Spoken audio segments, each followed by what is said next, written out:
जो है अपनी आईनी जिम्मेदारी पूरी नहीं कर रहा, बल्कि एक आईनी माहिर ने तो कल ये कहा कि इसके ऊपर चीफ इलेक्शन कमिश्नर की गिरफ्तारी बनती है, क्योंकि छोटे से छोटा जुर्म अगर किया जाता है तो उस जुर्म के ऊपर लोगों को सजा होती है और कैद दी जाती है।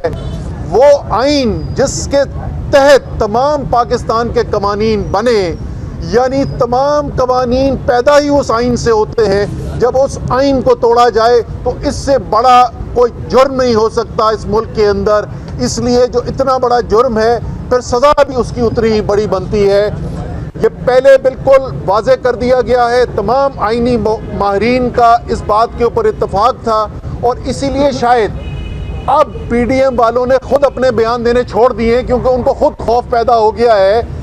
कि जब उन्होंने कहा कि हाँ ये तो लिखा है कि 90 दिन के अंदर इलेक्शन कराना ज़रूरी है, ये आइन में लिखा है, लेकिन वो कहते हैं ये आइन में नहीं लिखा कि अगर ये इलेक्शन नहीं होगा तो फिर आइन क्या कहता है। और जब कानूनी माहिरीन ने बताया कि ये बिल्कुल वाज़े है, ये आइन के अंदर लिखा हुआ है कि जब आप आइन से इनहराफ करते हैं तो उसकी सज़ा जो है वो आर्टिकल 6 के अंदर है, वो आइन से इनहराफ जो है वो गद्दारी के बराबर है। तो ये जो काम किया जा रहा है ये गद्दारी के बराबर आइन के मुताबिक है। इसलिए ये ज़रूरी है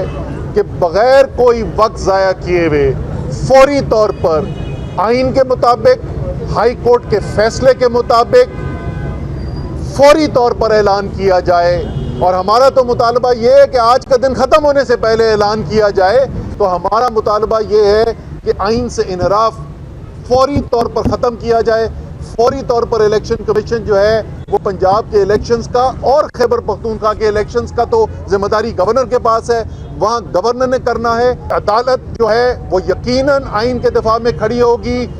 अदालत के साथ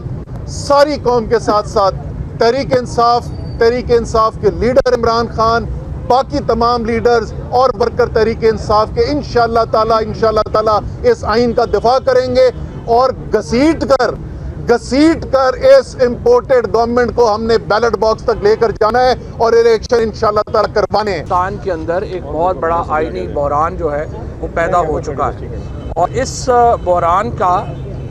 जो आज चौथा दिन है कि हाई कोर्ट ये हुक्म दे चुकी है और उसके बावजूद इंतखाबात की तरफ हम नहीं बढ़ रहे। दूसरी तरफ हम देख रहे हैं कि मरियम नवाज शरीफ और राजा सुल्तान सिकंदर अदलिया के ख़िलाफ़ एक भरपूर मुहिम चला रहे हैं। हमने ये देखा है कि किस तरीके से वही अकाउंट्स जो इलेक्शन कमीशन की हमायत कर रहे हैं, वही अकाउंट्स आला अदलिया के जजेस का तमस्खुर उड़ा रहे हैं। और यूँ लगता है कि मरियम नवाज शरीफ इस कैंपेन को लीड कर रही हैं, और मुझे लगता ये है कि आला अदलिया को एक मुनज़्ज़म साजिश के तहत निशाना बनाया जा रहा है। इसका जो मामला है वो क्यों ये हो रहा है, इसकी सबसे बड़ी वजह यह है कि जो NRO दिया गया था पिछली रजीम की तरफ से 1100 अरब रुपए का जो पैसा शरीफ फैमिली और जरदारी फैमिली को मिला था, वो केस सुप्रीम कोर्ट में कंक्लूड होने लगा है, और अब जजेस के ऊपर ये दबाव बढ़ाने के लिए एक पोजीशन ली जा रही है, और जिसमें आला अदलिया को एक डिफेंसिव करने के लिए ये मुहिम जो है वो चलाई जा रही है।